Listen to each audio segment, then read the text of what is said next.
দুজন মুসলমান ভাইয়ের যখন পরস্পরের সাথে সাক্ষাৎ হয়, তখন কি, কি আদব রক্ষা করতে হবে সে সম্পর্কে সহিহ হাদিসে কি বলা হয়েছে তা আমরা জানার চেষ্টা করব। বারা ইবনু আজেব রাদিয়াল্লাহু আনহু থেকে বর্ণিত, তিনি বলেন, রাসূলুল্লাহ সাল্লাল্লাহু আলাইহি ওয়াসাল্লাম বলেছেন, দুজন মুসলমান যখন পরস্পর সাক্ষাতের পর মুসাফা করে, তখন দুজন পৃথক হওয়ার আগেই তাদের সব সগীরা গুনাহ ক্ষমা করে দেওয়া হয়।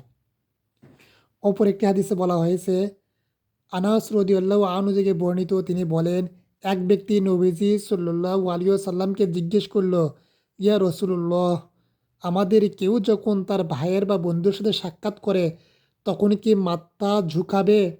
নবীজি বললেন, না। সে বলল, তাহলে কি তাকে জড়িয়ে ধরে চুম্বন করবে? নবীজি বললেন, না। সে বলল, তাহলে কি হাতের সাথে হাত লাগিয়ে মুসাফা করবে? নবীজি সাল্লাল্লাহু আলাইহি ওয়াসাল্লাম বললেন, হ্যাঁ।